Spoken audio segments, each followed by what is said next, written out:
So this is not a talk about getting high and flying. You're talking about drones. So a lot of us study wetlands for so many reasons, so many parameters. And then we monitor those parameters over time to see what we make sense.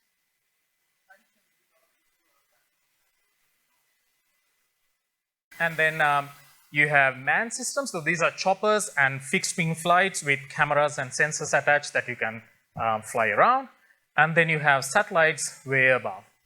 Now, the higher you go, you get a large area covered, which is very logical, but you lose your resolution. So the focus of today's talk would be this group here. What's been done? What are it's a very general overview of what's been done, what are the techniques out there, and where is the future. So talking of drones, they come in all forms of colors, sizes, shapes, everything. But very basically, there are two types. There are things that have a rotating bit, so rotors, and fixed wing drones. Recently, there are also balloon-based drone systems. I'm not talking about them, but they're quite uncommon. So large part of my work has been on multi-rotor drones. So a few of the case studies I'll be talking about involve that particular type of drone. Now, what is more interesting is not what the drone is, but what the drone can carry. So the sensors and the cameras. Broadly, there are 5 groups. You have your RGBs, those are the normal photographs. You have multispectral and hyperspectral. You have what's called LiDAR. And finally, you have thermal seeking or temperature seeking drones. We'll go through this and give some very quick examples of how these are being used. So let's start with the RGBs. If you have a boyfriend or girlfriend into drones and friends, and if you ever see a drone crash, chances are it'll be one of these drones. Because those are the ones that you can just buy over the counter and start flying. Right? There's hardly any control. There's so many people flying these around in beaches, doing all kinds of drone photography. But it's not just fun things that you can do with these. A global recent review shows that large part of wetland monitoring happens through these drones. So just a global comparison of the use of drones in wetland studies, as you can see, it's significantly high. The potentials are pretty much unlimited. Anything that can be done in a photograph, you can do with this. You can use it for delineating wetlands, the physical environment, your river margins, channel morphology, health assessments, so wet health, and also distribution and abundance of species and communities. And that's something that I'm quite interested in. So for example, one of my honor students, Glenn, was looking at how weeds, this particular weed is called Passiflora fodita, wild passion fruit, how that's spreading across a landscape in Kimberley and how that's affecting the nesting of freshwater crocodiles. So we flew up a drone for 6 years, twice every year. And what's cool about these things is that you can then digitize this and get enormous amount of data that's otherwise impossible. You can see, and then this data can be then fed into models, to mechanistic models to understand how these things interplay. How is the water level, the spread of weeds, the nesting, the temperature, the recruitment levels change over time, and what can we do to help if they're in trouble? Right? So these are actually some of the most simplest things that can be done using drones nowadays. But the animal part is a bit more interesting, and when it comes to animals, if you can see it from the sky, there's some case study that people have used drones to study them. Birds are by far the most studied, and largely looking at how nesting aggregations happens and how shorebird clustering or flocking happens. And there's plenty of studies. There's a lot of automated systems nowadays to identify them. So you don't have to go and physically count thousands and thousands and thousands of birds. So the bird part is way ahead. There's also quite a lot of studies on fish. So any fish that migrates over shallow water or school over shallow water, drones are a very effective way. There's actually no other way to count thousands of fish in an effective way. So it's more and more used in salmon migration studies, for example, and coastal fish schooling studies. Moving on to turtles, the use in marine turtle work has been happening for a long time, and that's obvious because they're large species. They leave behind tracks, and they live in an environment there's very little vegetation. So marine turtles are easy as. Freshwater turtles is a recent thing. There's a growing number of studies looking at using drones to study basking behaviors, and sometimes using even artificial platforms like this to see how many turtles come. And if you standardize that, do it over time, these are quite effective and easy ways of getting an idea about how many turtles are there, whether they are recruiting, whether you are seeing babies, so and so.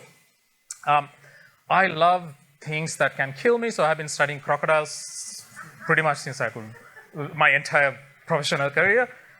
So in the croc world, we use a lot of drones because they're massive, so obviously you can see it from the sky.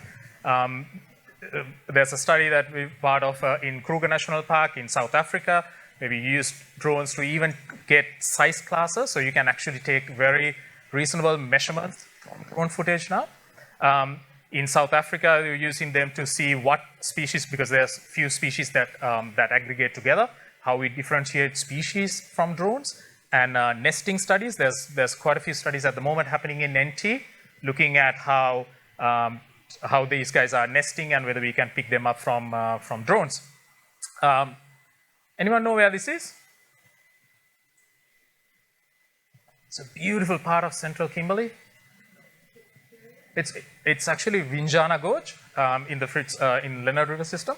So we have, for the last few years, I have been doing a mark and recapture study. So we catch all the crocodiles there and mark and recapture them.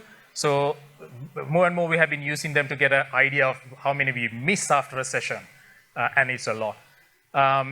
And my colleagues in Queensland are now using drones to even catch crocodiles. So these are rogue crocodiles that you can't get close enough. So we leave a baited noose, and the crocodile grabs it, and we can drop a floaty with it, so we know where the crocodile is, and you can go and noose it. Moving on, the next type, multispectral and hyperspectral. Not a group that I have actually worked on, but the good thing here is that these drones photograph in different bands. So it's not just a color photograph. You can differentiate different bands, and because of that, you can get a much higher resolution of the different types of vegetation. And the coolest thing is that satellites also photograph Earth on these bands. So once you have a small area photographed and you know what type of plants look like what, you can then extrapolate that to a large landscape and get these massive river system level maps. Third type is LiDAR. So now LiDAR is quite different. It actually emits a whole bunch of laser beams, and the laser beams touch the subject, bounce back. The sensor detects how fast it took, and based on that, it creates a 3D habitat. Now, I've been using this in Geeky Gorge National Park. We got thanks to taxpayers, this is through my previous job at CSIRO. This is a $250,000 drone, but what it does is that, so it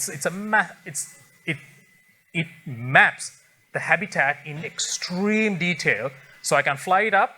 It goes, it's obviously nowadays all flights are automated, so it just do what it does, gather all the data, come back. With using this, we can even calculate the surface area of leaves in that system. These are not things that were ever possible before, right? Few buttons, we can calculate how many trees are there above a certain diameter in stem. So it creates a 3D map of the environment. And these are all like in scale, so you can take all kinds of measurements and see how these things change over time. The last group is thermal drones, and this is where my current interest is. And through Stantec, I'm developing a program to use thermal drones for species monitoring and identification. Traditionally, the approach has been looking at a biotic environment. Now, these have been used in the industry for a long time to see where water is, because water has a different thermal signature. So in the landscape, you can actually see very clearly where water flows and where it accumulates, and also how hot it is. Now, my interest is more in the animal side. So I have a group in Stantec in Canada that has been using this technology for a while. Just to give an idea, all what you see is a grassland here. But if you switch on to the thermal sensor in the same drone, I'm not sure whether you can see it clearly in these photos, but there are all these colored dots. those are critically endangered prairie chickens. Now, there's no other way of monitoring them in thick habitats like this, but these have, like thermal drones, have opened this entire new way of studying environments. We are taking it to the next level. Nowadays, you have artificial intelligence and machine learning approaches that you can use to analyze this footage to even count stuff. For example, when hundreds and thousands of bats leave a roost, right? You can actually use that footage, and the history is missile detecting software. So these software track very fast-moving objects. And now scientists have modified that to count bats and fast-moving birds. So completely different way of looking at studying these animals. In a regional scale, there's a lot of scope to understand distribution of feral animals and invasive animals. Now, these are feral pigs, as you can see. And some of these animals are so cryptic and shy, there's no other good way of getting a holistic idea of the impact and the numbers. But these eyes from the sky at night have opened up a completely new way. There's a lot of pigs there. Yeah. So this is something that I'm developing at the moment, and if any of you have any ideas that we can work together, collaborate, I'm very keen to discuss about this. While there are a lot of limitations, drones have brought a lot of potential in how we study wetlands and riparian ecosystems. Where is this heading? A very obvious trend is miniaturization. Drones are getting ever small, and their flight times are getting longer and longer. A normal flight time for a drone is about 20 minutes, which is a huge limitation, but it's getting better and better. Higher resolution, now using even a drone that you can fly with a counter, you can do 3D mapping through a system called motion to, something. It'll come to me. And obviously the software is getting better and more affordable. You can record noises from drones now. This is called a gyrocopter. It actually records ultrasonic sounds from bats while it's flying. And recently they developed it into even recording certain bird calls and identifying it on the chip. You have a lot of add-ons now for drones where you can collect samples. So this is an M600, it's a big drone, but you can send it and get water samples from anywhere in a wetland, anywhere in the ocean, anywhere that it doesn't obviously fall in from the sky. So a lot of potential and a lot of scope. Very keen to discuss more ideas. I'll stop with this. This is me last week looking for hammerhead sharks in Point Perrin. I had no clue, I didn't see them. But my friend who was flying a drone did. So it certainly opens up more potentials. Thank you.